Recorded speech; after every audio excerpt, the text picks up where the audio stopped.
Hello everyone, welcome to our homecast. We're gonna pick up from last week's topic, which was our emotional wounds. So last week we talked about rejection and abandonment. So this week we're gonna then cover humiliation, Betrayal and injustice. so not three, and they'll cover the five main wounds. So just a recap, we all have emotional wounds, and we all come here to heal these wounds and evolve. Starting with humiliation. Humiliation has the mask of the masochist, right? And this wound usually forms between the ages of 1 to 3. And when the child is learning about autonomy, like going to the toilet or exploring the body or expressing curiosity or saying, it's mine, it's not yours, like those first, that's very important at this age. And something happened at that moment. Sometimes it's things that are not even like intentionally the parents do with the intention of the humiliation, or that the main caregivers do with the intention of the humiliation. And it's a very small thing that happens that wakens that wound of the humiliation. And then the kids start to develop the core belief that I'm not worth of love or pleasure. And then they start to associate it, because at that age they don't know exactly what shame is. Shame as an emotion, they don't know exactly what it is, but they start to develop, like they start to associate the emotions with shame, even though there is not, they don't know how to name it, but they start to develop the emotions of shame, of embarrassment, or unworthiness, and it's all attached with the humiliation, because they feel humiliation, they feel they're not worthy of be doing or deserving of something. And Liz, she described that the body of the masochist, it's often rounder, heavier, with a short neck and slouched shoulders. The body seems to carry all the weight, and if it's bothered, like if it's, the weight is there to be carried. And the persons often hides behind the weight, protect themselves with food, with physical presence that communicates, see me, but don't see me too closely. And the people who carry this wound, they usually like she says, they protect themselves with food, which is like the emotional eating, where everything they do behind, like to hide themselves behind the food. And they want to be seen, but they don't really want to be seen, because once you give them the space to be seen, or the space to use the voice, they hide it. So the movements might be hesitant and slow, they are almost submissive, and the voice is almost like apologetic, and they always, I'm sorry, even when no apologies is needed, they always like apologizing, because they always think that they're occupating this space. So like another example bringing to the childhood is like imagining a child when they are learning toilet training, and the parents mock them, because they don't, some people they don't do that intentionally, and some people like they were brought up on that way. So what they do when they are brought up on a certain way, they replicate it, right? Because especially when you're not aware of what is it that is keeping you away of your true self, or when you don't even know what your true self is, you don't know where to start it, so you don't see that some of your behaviors are behaviors that are stopping you from being who you should be. So when you mock that kid, when you mock them, say, "Ooh, that's disgusting," or "Ooh, that smell," or "That's dirty." Yes. Or that child grows up feeling that child grows up feeling that their body is a source of shame. That going to the toilet is a source of shame. That saying that they did a poo poo is a source of shame. So as adult, when they grow up, as a result of that, like just passing forward to adult age and growing up with that shame, they may avoid intimacy. Shame of our body. Yeah, shame of their own body. And they may attract relationships where they are actually humiliated.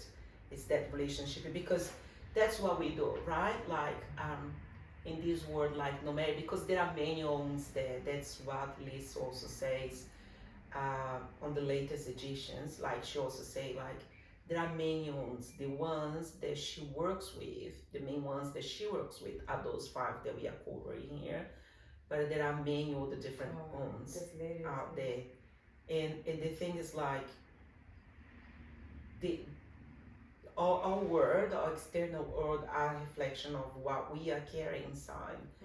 And I know that we keep saying this over and over, but one, it is the truth, and two, there is no other way of saying that, and there is no other way of making it sink in our heads that even for ourselves we have to keep on saying like reminding ourselves. Yeah, because when things are happening around ourselves in our external environment that we're like, I'm not very happy with that. We're like, well, it's something inside of you that is projecting that is the manifesting word, that is manifesting this.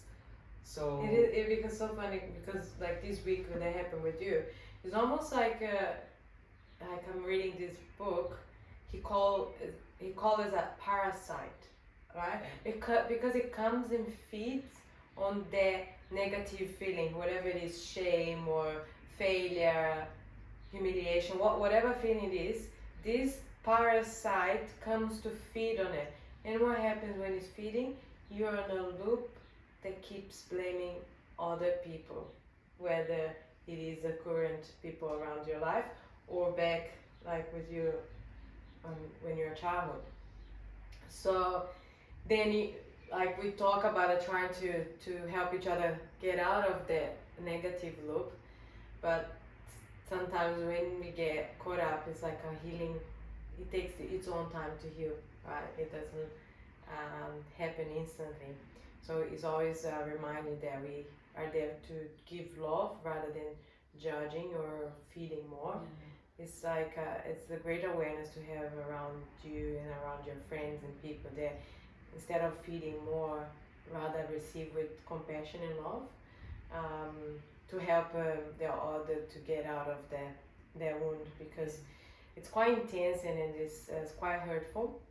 And just one more thing on the humiliation that I would like to say, that we like Anna said at the start of this video, like we all carry those wounds.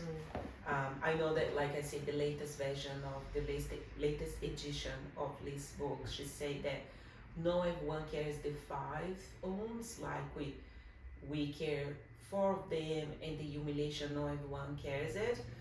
But somehow I've seen myself with the humiliation, because one of the characteristics of the humiliation, it is gives too much. They always give too much. They may also like they overgive, and either is with cooking, with serving, with sacrifice, because you don't when you carry that wound, you don't have boundaries. You don't know when to say no, not feel guilt for saying no. So you don't respect your body needs. And I've seen myself in these circumstances, and I know, as a matter of fact, that when I did the test, like that was one of my wounds. It's a percentage, right? Because when I did my test as well, there was the 5 wounds were there, but there are different percentages of each one. So behind, from the so top like to the bottom, And also because when we talk about previous life is a way to tell before that we carry from DNA and genes from back our family. you never know what was there, right? Yeah. We can only remember what kind of it is in this Huh? life. You can remember unless you do past life.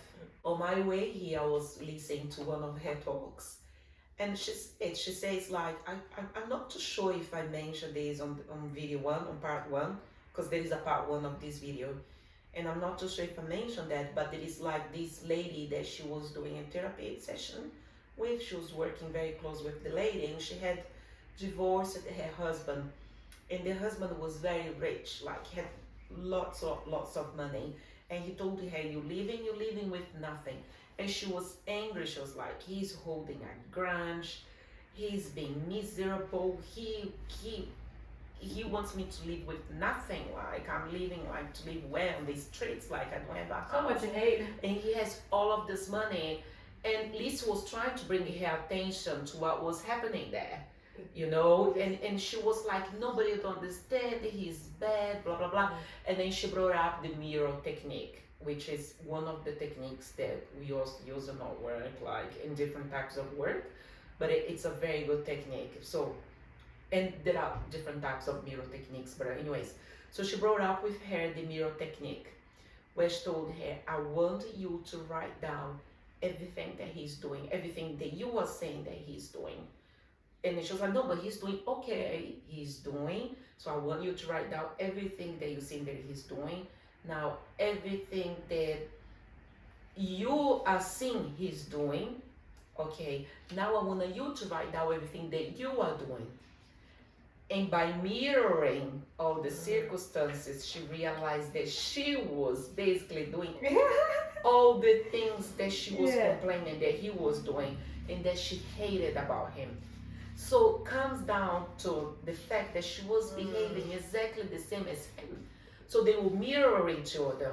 Yes. And when she realized that, she told Liz, you know what? I'm being as horrible as he is. And because of that, I'm just letting go. I just want the divorce. He wants to keep all the money and everything. Yeah, that's fine, because I'm not being fair either to the situation.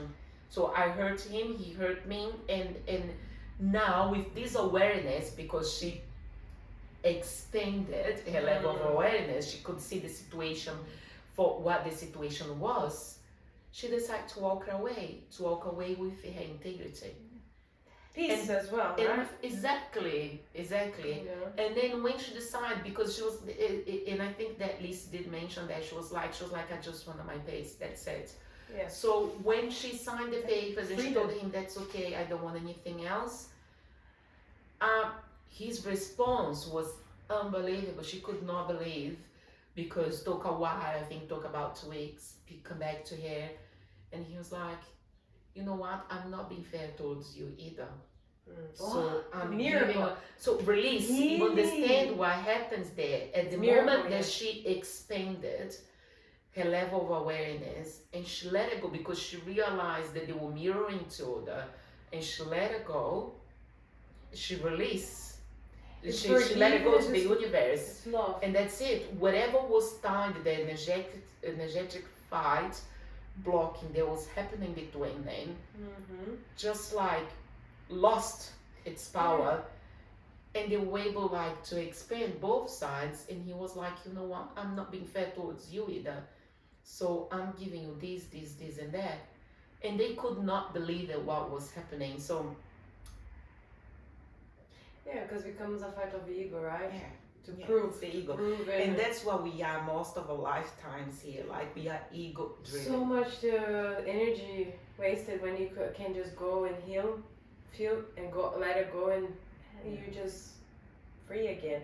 But I want to mention another thing, like, is a reminder that if we get hurt, and she mentioned the book, it's just to remind that we also hurt others. Yeah. That's the reason. Against the mirror, like it's a mirror in life, like, and we can't deny that. But so I want to talk again on humiliation, some parts to cover, because she mentioned here that masochistas, which is the humiliation, described as gaining satisfaction and even pleasure from suffering. So most of the time, masochists are not aware that they seek pain and humiliation. So unconsciously, people attract or seek for those situations, so they get the attention they wanted. They're paying humiliation because at the end they gain pleasure from the suffering. And there are people then enjoying that. Like that's why we don't judge how other people want to live their life, and not get involved as well. So in healing, the masochist must learn self-respect and the courage to set boundaries. So basically, like those two things are very hard things for someone with the ounce of humiliation to do it, because they would basically like have to have self-respect.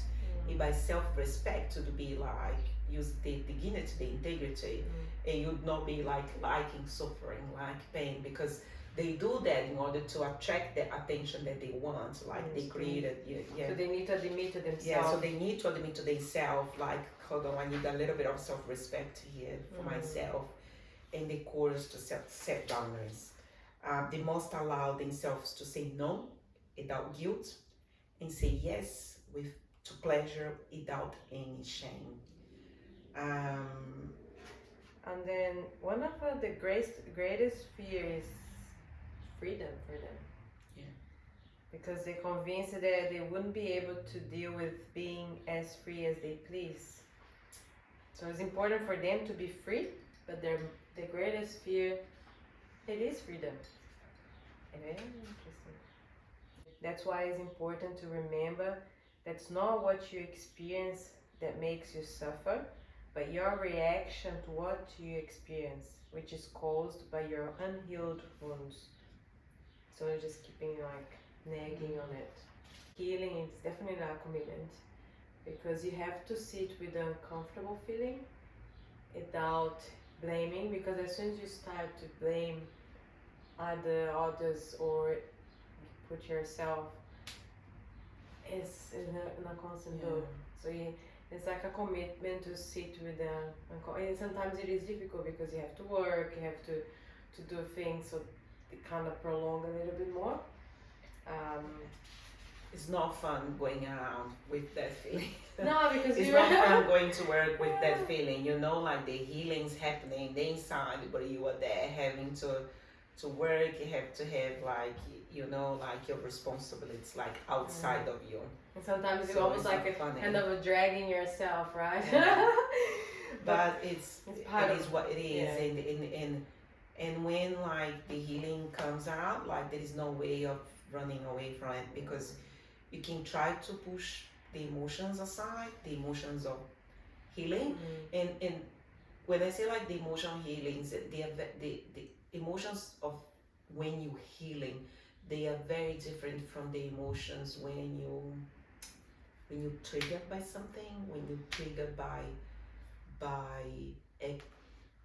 what we call external facts, that you like start to blame on other people, like that you get angry or you get disappointed, or you get like erection, because those owns wake, and then you're like, oh, because that person did this or that, or they were really not fair towards me, because those are anger, right? Those are like the wounds awake, and those are the wounds like talking. But when you are on that level of conscious that you see the wound awaken, and you're like, okay, something is happening here, and you are able to identify the wound, and then you go like, okay, I know where we're going, because I've seen you before, I've dealt with you before, so what is it that you're trying to tell me now? And then you sit on it instead of fighting it, instead of want to externalizing it because it's the older spouse. No, because healing is different from when you perceive those emotions, when you recognize them, and you know, okay, they are coming back, they are here, let's work with it, because it's healing time.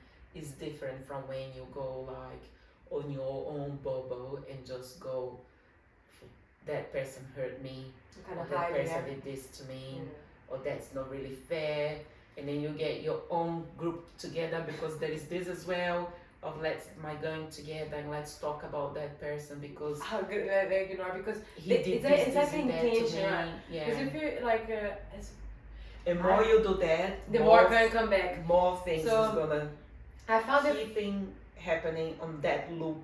That's what's gonna happen to you. I found it very fascinating, this whole healing process, because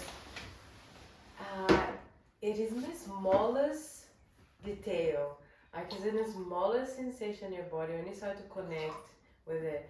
It's like what before I thought was like for me it was a normal thought. I didn't even think there was negative thoughts. As you start to healing, those thoughts come back because obviously you haven't healed. Suddenly you just realize, damn, I used to think like that. I know. Wow. And then it's like so amazing. It's like their recognition of your thoughts, yet you observe them. You start to really see the gap between what is actually reality and what is the illusion from the emotion that I used to get caught up and be in bed for hours. Now it's just like, oh, you're here, bye. No, thank you. I straight away connect because it's all connection, right? And I think that that's important you say that, because I think that's what a lot of people don't know. Like I would say a lot of us don't know that because you think that that's your normal, and that's again when you don't know yourself very well, when you think that the beliefs that you have, it's who you are. So you live with those beliefs for so long. You live with those layers of, it's beliefs. It's just like I wish I could have another way of explain what those beliefs are, but every single book that I read goes back to the same word, belief system, and they are fear-based. But I would like to explain in another way that people that are not familiar with those words, they could understand it better, and I might look into it, might see if I can find my own way of explaining it, because every single book that you read or every single course that we do goes back to this, the core beliefs, the system beliefs that you hold is what makes you be what you are right now. And those system beliefs that you hold, they are not who you are. It's fascinating. Because like I was talking to Luana today, like that reading this book, I realized I had a core belief that I don't deserve some things. Like I don't deserve abundance in a way. And because like she gave us an example here about like that she used to buy new things for her and it would disappear or break, right? And that's her subconscious attracting situation for those to happen, because subconscious she believed that she didn't deserve those things.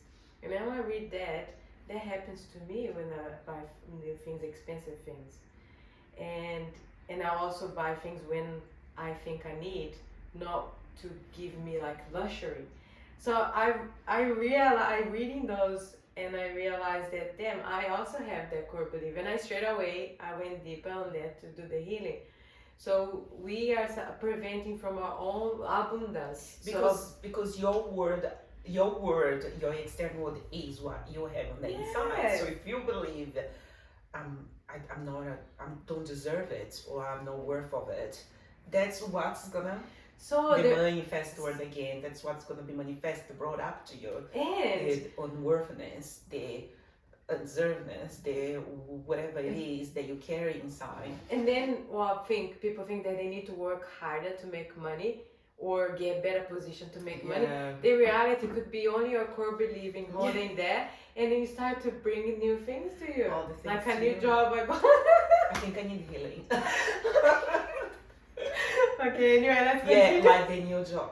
Okay, that's something else. Anyway, like that's off. Anna probably is gonna do a TikTok dance on that, so just waiting, guys. I won't disclosure, but I was fascinated with this new job I got because it opened me a new reality, and I was like, what does even this happen? But anyway, I'll just keep it like that. That's when we realize that some of us are still holding some beliefs that is keeping us from. Yeah, it's because belief is what happens. They push away or attract things, right? So why you're not healing? So one thing that always all the spiritual teachers says, do less and gain more. You do less. Why? Because if you're aware of your inner world is a reflection of your outer world, then what you do? So explain the do less. Like, you should be. Anything you do is be, do, and have. That's the sequence of the spiritual teaching. You first be, then you do, to then have. So, but then a lot of people are caught up in do to have. So they're not being humans. And what is being? Is actually when you on whatever task you're doing is intentional. It's 100% intention. So if you're posting a video, you're posting something with intention. So if you're giving someone a gift, you're giving with intention, right? So you're not like getting caught up, because if you, like we talked before about internal conflicts, right? That's not, you're not connected with your own being. You're not connected with your whole energy field, your whole body. So you might be going against what, it might be your mind saying something, your body, when you should be aligned. So that awareness that you be first, then do, then to have. So everything you do is a constant, like, it's on the flow, like there is the other way. I just wanted to explain so people can understand that. But there is another way, like on the quantas, like they say, when you are on your flow.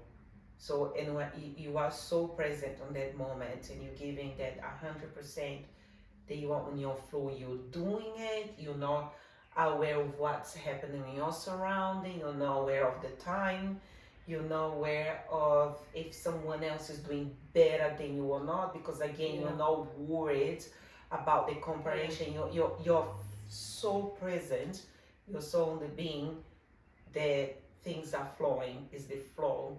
So that's the flow on the quantum physics, that you are on the flow, like of that moment is passing through to you.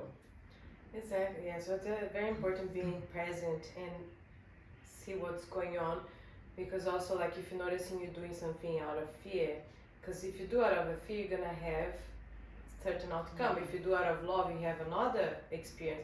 So being aware and then kind of a shift, have that moment of presence and shift. It's important to say that when you're doing out of fear, there is two things to separate. Like, it's different when you're doing things out of the fear that you're doing because you're scared of something to happen to you, or because you fear, because you're like, because sometimes you have to break through, and then sometimes you're doing out of fear, like please others or say yes instead of saying no.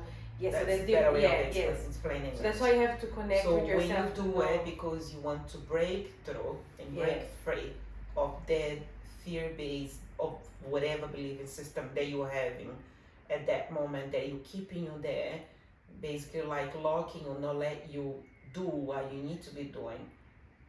That's one thing. But when you are doing fear because you fear, you are doing because you're afraid of saying no, because you're afraid of being rejected, because you're afraid of what others you think, or because that's not. Exactly. Yes. So presence, awareness. So every situation is an opportunity to break free. Let's dive on betrayal now. Betrayal was one of my highest score. Anyway, you start. So these wounds typically, it's typically awakenings between the ages of 2 and 4, often in connection with the parents of the opposite sex. So, for example, in my case, if I have the wound of betrayal, it would be awakening with my father. My father relationship with me would awaken that wound of me of betrayal. Like, for example, a parent makes promises and does not keep them, or if the child feels deceived, or a seed of mistrust is planted with that relationship, that's when they won't wake. Yes. The core belief for people that care that wound is others cannot be trusted. So it's a trust belief issue. The mask for those that care the wound of betrayal is the controller. The controller. So to protect themselves from betrayal, from any kind of betrayal, they try to dominate, to control, or stay one step ahead of others. Now imagine how exhausted that is. But so I like now doing healing because it is quite intense, I must say. Let me finish. They often have strong personalities, big voices, and a need to be right. They can be deeply charismatic leaders, but underneath there is a fear of being let down. And that goes back to the age of 2 to 4, where those wound was wakened. That is like I will be deceived, or would be you become like it's kind of like you can trust me. You always like and I notice myself. You always want to make sure that people trust you. But sometimes you say things and you can't keep the promise. You have to break, and that it's very hurtful because we on their controlling. You remember everything. It's like a very detailed mind, memory, and very fast as well on the thinking and agile. So you remember a lot of things. So keeping promise is something that I wouldn't do nowadays because of we constantly changing. Because I know it's very hurtful to have it in the back of your mind, and kind of like every time if you think you're gonna break that promise, it's almost like a painful feeling because it's almost like you're letting not others but yourself down. So it can be quite intense. Before we go a little bit deeper into it, how is someone that carries the wound of betrayal physically described? So you're gonna know now. Exactly. And then you probably see now around anyone muscular, wearing t-shirt showing off the muscle, body, betrayal, intense eyes, upright posture, and commanding presence.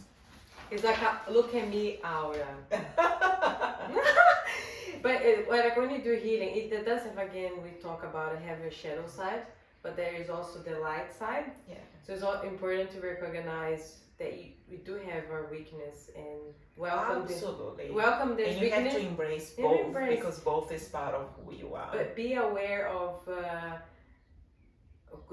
not using the controlling for a good thing. Like I was telling her, I'm already planning for the next home cast. That's how controllers are. They kind of it's a challenge to live in the present. So it's something they have to constantly work because we always next, and then and kind of missing the present. So it's important to work. But also when you start to heal, this is beautiful work because you kind of surrender to the universe, and that's what I've been happening a lot. But it is so the gaze is penetrating, the movements quick and decisive, and the voice is firm. Even the body seems to say, "Don't mess with me," because they're great.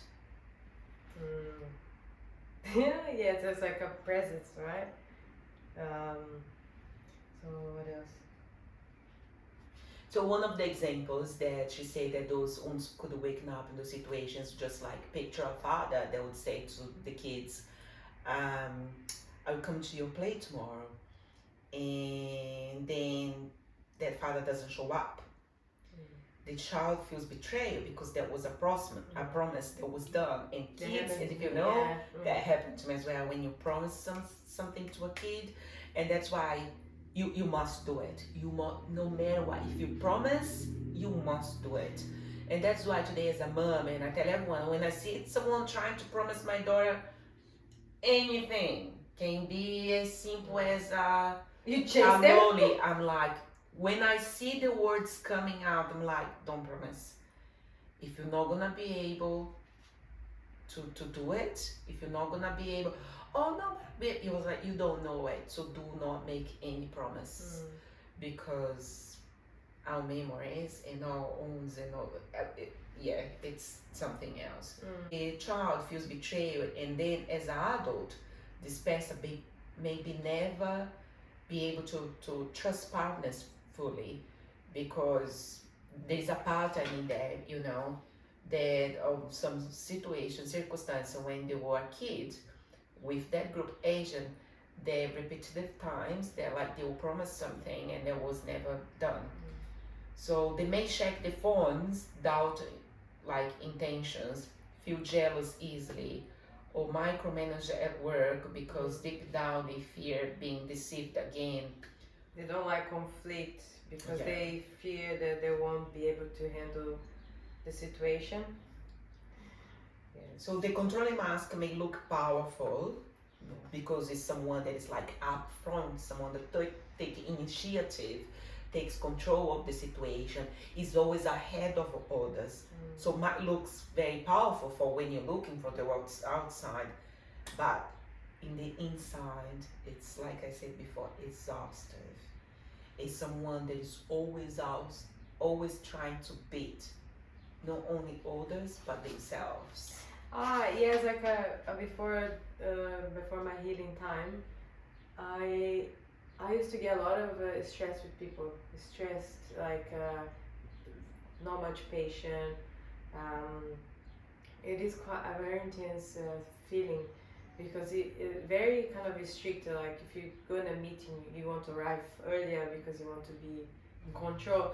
It's like it's like a very pay attention, very detail on other people's behavior, and used to judge a lot as well, because obviously we judge other based on our thinking that's right or wrong. But when you start to do the healing work, it is beautiful when you start to accept that you don't have this pressure, because it's to be and like you say, that's one of the healing paths, like patience, accept that you are vulnerable, so vulnerability and trust. Those are the 3 pillars to the healing path of someone with the betrayal wound. Like they find it hard to admit their fears, and they don't want to speak about their weakness. I can say now, I can freely talk about it, even declaring that I have a controller mask. So when you start to do healing, you realize who you really are, and you don't you don't get attached. You don't get attached, because we know. Sorry. And I think that has a lot to do with what others will think. We're so constantly worried about this image, and those are the masks that Lisa described very well, because those are psychological traits, right? So, and those are the masks that we want to put into society. That no, we are this, we are that. Some of them, like she described, the controller, can be at first impression you think, oh, it's a very good, oh, that person is very good, it's someone with a strong presence. But when you look at the shadow side of the psychological traits, you see hold on a second, it's exhaustive. It's exhaustive because it's someone been living on the fear based of being betrayed or deceived, or of being mistrust, or whatever it is. So it's not. And honestly, living in fear, you're just gonna attract. That's the thing, because you're attracted what is fear. Because then when you're on that path, you might have a little gap, and then something will happen again. They'll bring you back to that path, because that's the signals you're sending out there. Like, and very unfortunately, like, and I'm still learning that, it's like, why you sending out there so it can come back to you is what's gonna come back to you, if that makes sense. So whatever emotions you're feeling, whatever the feel that you're sending out there to the universe, even though that you might say, oh, the basic example, which is like everyone's, I want like a better job, but if the emotion attached to that is that fear of like of losing the current job that you have, or a fear associated with whatever is with that job that you want, that's what's gonna come back, because it's again the emotion is what brings it all together. It's not the words that you're thinking of. And it's funny, like it says here, controllers are also afraid of commitment. And this fear comes from a greater fear, the fear of the commitment being broken. They believe it that not keeping your word and breaking a commitment are synonymous with betrayal. They therefore feel they have to keep their word, and if they overcommit themselves, they feel trapped. So rather than breaking their commitments, they prefer not to make any. Yeah, self-sabotage, yeah. But they do often use their charm to manipulate others. And they, generally speaking, they manage quite well. And because it's the nature, right? So it's like I mean, it's also a psychological trait. Like you lived with that like for 30 plus years. Yes. So it's like peeling off. Like, more awareness you bring into it, like the better it is. More you grow, more you involve out of that. You know, like more you move away from that, if I can say, more you're learning how to catch it when it's coming, so you have the chance, the free will to change it, because that's what free will is.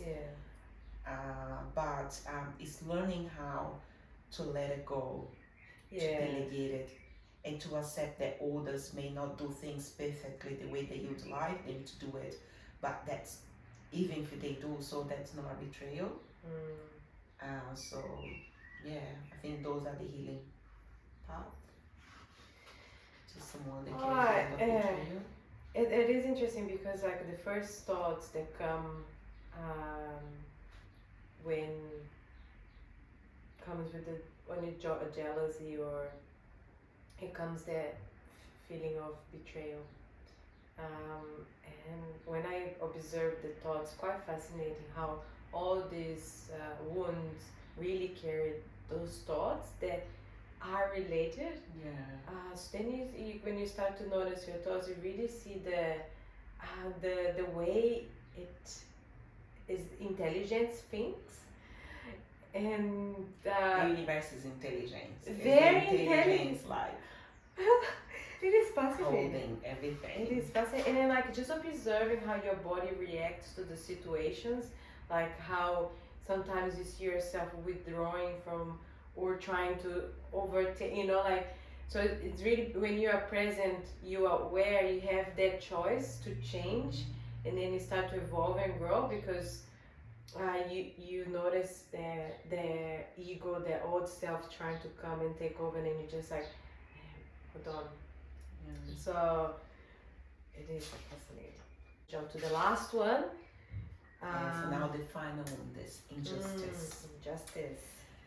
This wound is usually developed between the age of 4 and 6, when a child is exploring self-expression and individuality. If the child is judged harshly, treated with favoritism, or made to feel that nothing they do is good enough, they may develop the wound of injustice. The core belief for the injustice is, life is unfair. I must be flawless. The mask that forms this wound, that people that carry this wound care to hide themselves, is the rigid. A person who represses emotions, demands perfection, and judges themselves and others harshly. Yeah, they constantly seek justice and fairness above all. They're perfectionists, believing that if what they say or do is perfect, it will automatically be just. It is very difficult for them to understand that they are acting according to their definition of perfection, and they may still be unfair. So on that, I would like to say again about the core beliefs. When you think that you are, and that's interesting. Like we see lives through non-filter. Even like Anna and I, we might have like a common beliefs or common like grounds. Think that we both believe that bring us together. We still have our own separate ways of seeing life. So I still have my filters because I experience life through my own filters and she experienced life through her own filters. That doesn't make my way of seeing it better than her ways of seeing or perfect and her one less perfect, you know. You can never measure.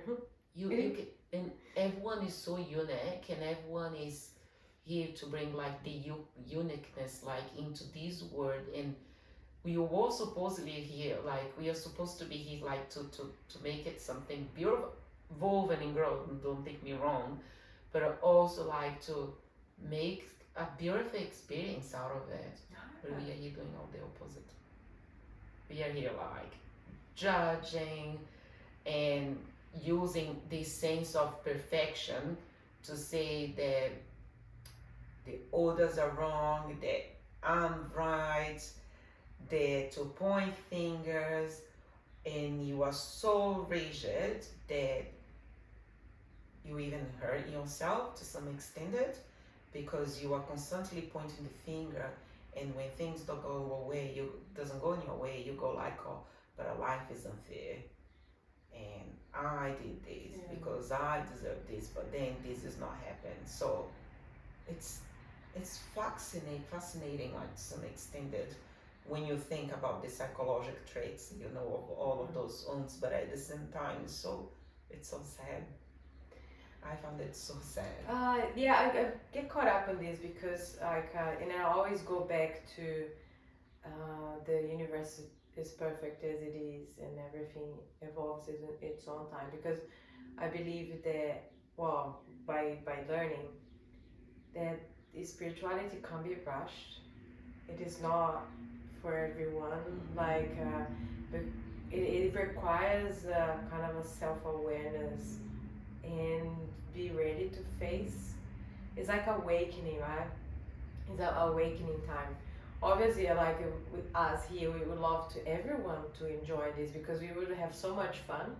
Like to this process of like loving ourselves, loving our shadows, rather than blaming others or trying to control others to make ourselves feel better. And by that is not to say that everyone that is like, because spirituality is basically like know thyself, is get to know your true self without all of those core beliefs that you have that is stopping you of knowing who you truly are.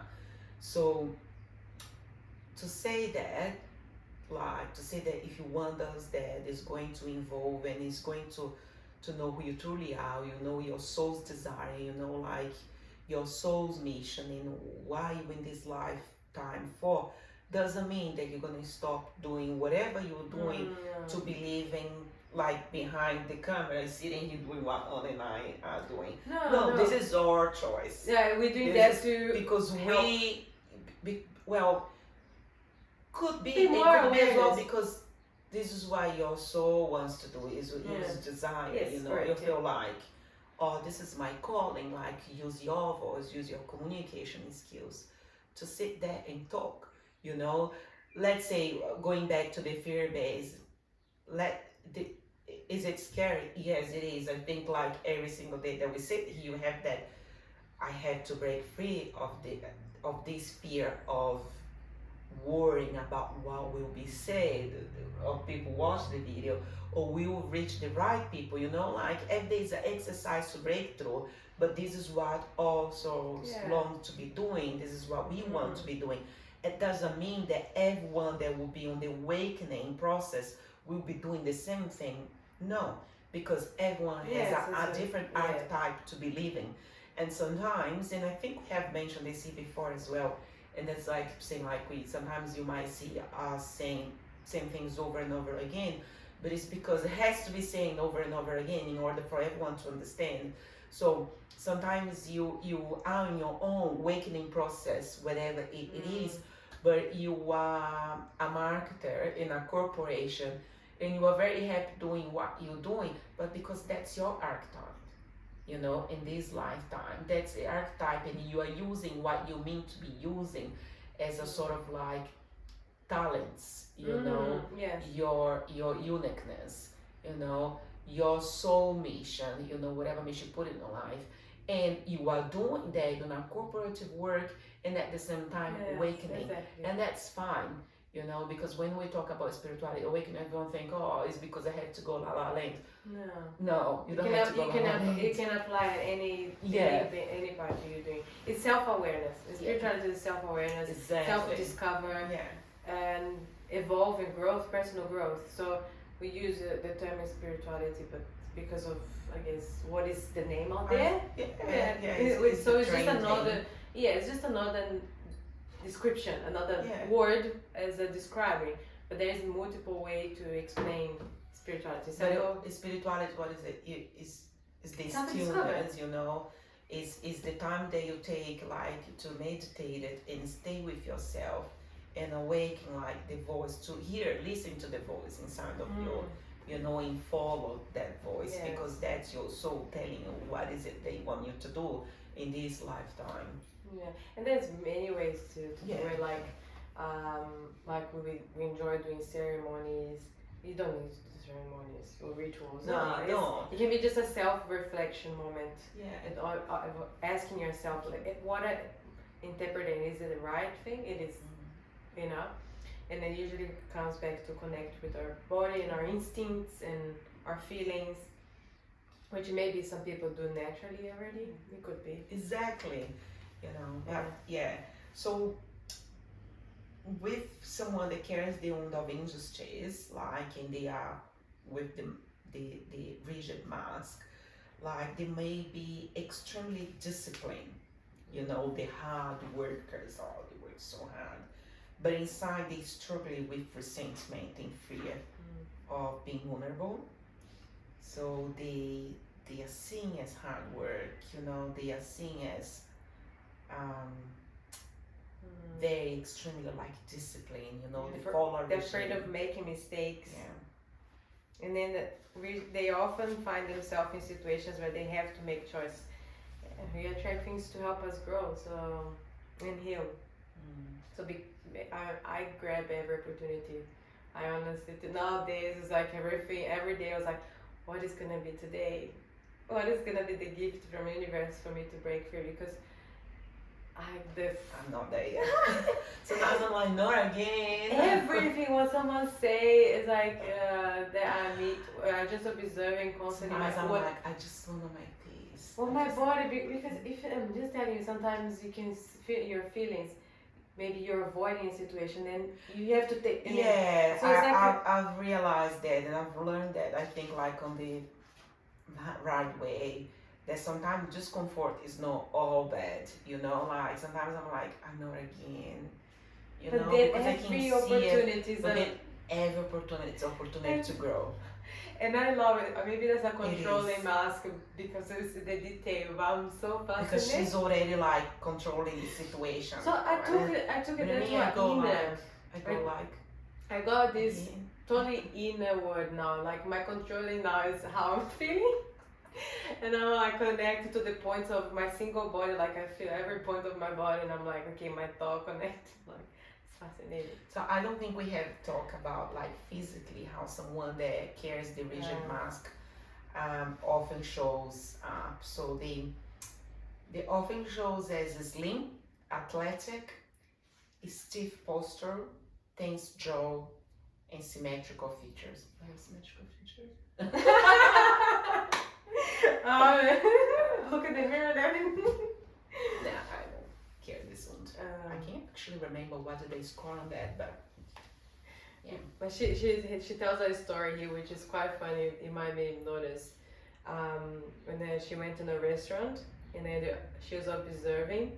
So she said the controllers take the situation in hand, saying, "How about splitting the bills? It will be a lot faster and less complicated." So they express themselves with so much force and control that the others politely agree. Then rapidly calculate the amount everyone has to pay by dividing the total amount by the number of people present, and then announce how much each person has to pay. That's when the rigid people react. They're not happy. The one who has to pay more for more than they ate don't think that's fair, and the ones who ordered more expensive dishes to treat themselves don't think it's fair that the others should pay for it. When the situation arises, we have to start adding all over. So it's quite funny how she mentioned the situation, and they describe it quite well how people see or perceive outside. Um, then you start to notice a lot of the personalities in others. They're also very demanding of themselves in most areas of their life because they seek perfection to such a point that they're more likely to control themselves. Yeah. And then you can imagine like a kid, you know, because sometimes kids like they have their own world, right? And they work so hard like to get like a parent like attention or approval on something, and they do could be like a homework, as simple as a homework or a little draw, and the parent, because they are so disconnected to that child's world, they are so on their own world, you know, to the adult life, like worried about the bills, worried about work, worried about like the food to put on the table, that they go like, oh yeah, you could have done better. That's just enough to awakening that wound. And that's why I would like to give this example, because it's like as adult we are so caught up on our lives, on our adult lives, that we miss out on the small things that are important for kids, especially with that group age. And that child will grow into adult who never feel enough, and they may overwork, micromanage themselves, and struggle to relax, because they will always be driven by that belief that they are not good enough, because that's what they heard from someone, that they will be expected like to give them the word, because that's what parents are for kids. Parents are there for kids to be the two main point of contact with the external world. So what we receive from parents is what we're gonna be putting out there on our adult life. But again, like parents they don't do that intentionally. No, they don't go like, yeah. I'm gonna go and wake this wound on you, or I'm gonna go and tell you that this is not good enough because I wanna hurt you. No, it's because it's the way they were brought up. It's because it's what they learn. It's because they, in their mind, what they say, oh, I'm just gonna say that. I'm just gonna say that that's not good enough, so that you can go there and do better. But they don't understand the emotion that sentence can be, like that sentence can cause, like on a 4 years old. So yeah, it's yes. Their common emotions felt by them is anger, especially towards themselves. Yeah. Or they will stop showing off like showing the emotions in general, because they think that's being vulnerable is dangerous. Yeah, their greatest fear is coldness. They have as much as difficult accepting their own coldness as they do accepting that of others. Yeah. They do everything possible to display warmth. Very interesting. This is quite fascinating. It's fascinating. So the healing path for the rigid is to learn compassion, flexibility, and acceptance of imperfection. They must allow themselves to soften, to make mistakes, to be able to make mistakes. And at the end of it, to say, I'm human, and that's enough. Yes, learning to. Yeah, I think that's it. We on the healing process, like it's learning to love ourselves for who we are, and naturally we start to love others for who they are because we start to understand pain, and we know then everyone they are or who they are because of their pain, and there's no judgment because everyone got their own path here and their own time to grow. And what is beautiful about this work from Liz is that you can understand so much, like the life around you, life by life around you, I say, by your surrounding, by people that you live with, by people that you work with, you can learn so much because through the characteristics, like physical characteristics, like you can see the wounds that they are carrying, the biggest one they are carrying, the main wound. And by that, if you use have three pillars, which I think is the three pillars for any of those wounds, which is compassion, love, and forgiveness. That's enough. That's enough for you to, if you can go through your day and you recognize those wounds on people, and you feel compassion, love, and acceptance, because at the end of the day, people are what they are. There is not the finger point here, because when you know your own wounds, and when you know your boundaries, when you know your limits, you can live a life with a lot more abundance, because you know yourself, and knowing yourself means taking ownership, taking like accountability for what it's yours, and that's a big path towards healing. Those wounds like rejection and abandon, like they are not here to punish as a punishment. They are not here to punish you. They are here to remember you what is it that hurt you, and then change the response that you send to them back then. So you are getting opportunity to send them a response of love, compassion, and truth. And that goes back again to the pillars that we say, like, if you don't know what to do, just send love. Because love with the emotion attached to it, not only like close your eyes, be like, I'm sending love. No, okay. You have to feel it. It's the same with gratitude, guys. If you don't know, gratitude doesn't work like I'm grateful. Nah. It does not work like that. It is intention. You have to feel, it has to be intention behind it. And the emotion has to be there, because you can lie to me, you can lie to her, you can lie to your neighbor, you can lie to the partner by your side, but you can't lie to the universe. You can't lie to the top of it all, to the owner of it all, or whatever. Some of us call it God, some of us call love, the universe, some of us call the power of love. So you can lie to it, and you can't lie to yourself. You might try, but you can't lie to yourself. Like sometimes you do lie. Yeah, but you inner know the truth. Yeah. You lie, but already getting that, like I'm lying, but you just push through it. But a bottom line, like you can't lie to God.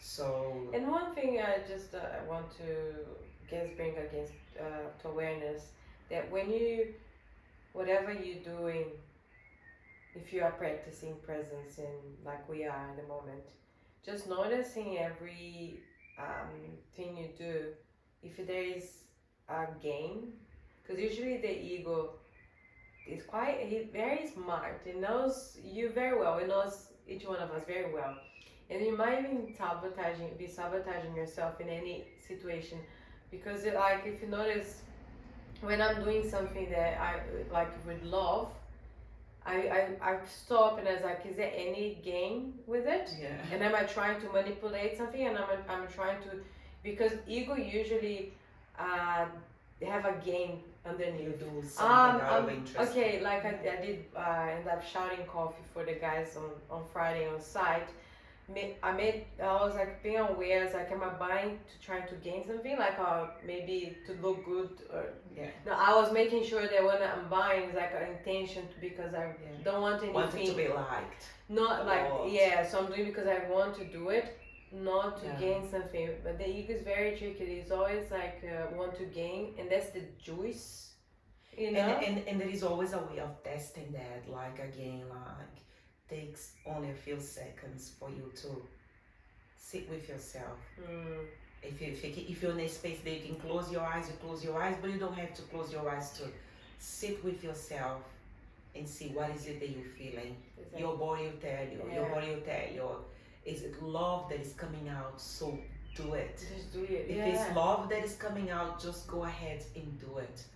But if it's anything else, like because I want to be liked or because you want it, then you think that intention. You can still do it if it was something that you promise. If you promise, hey, I will shut you guys off, well, you're not gonna break your promise, right? Just because you know that there is intention behind it.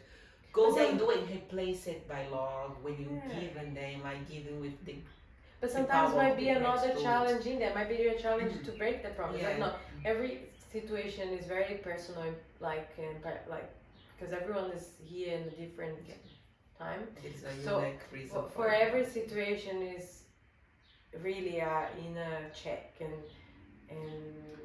just checking. It's just like take those few seconds just to be like. Live your life let with me intention. Scan through and see it, what's happening here, and you get the response. But it's just like if you're interested, if you really want to do this test to get to know what are the wounds that you carry in the training wounds, or if you just want to know what wounds you're carrying, how to work through them, you can just send us a DM or just contact us by the WhatsApp number that is on our Instagram, and I can send you the questionnaire and you can answer the questionnaire, and it's very confidential. We're not gonna post anyone results online, we're not gonna expose anyone. We can just like get your results sent back straight up to your email, and you have the results of the questionnaire like sitting with you, on with you. I don't even have access to it. So again, if you want to do this test, just DM us, Anna and I, and just say, hey, yep, I want to do this test. I'll send you the questionnaire and you answer. I put it back into a system that will reply straight back to you. You only get the answer, not us, and you only know. If you want to explore further, see the healing options, or you just want to discuss, then you hit out to one of us and you can help you going through it. Awesome. That's it for today. Thank you. See you next one.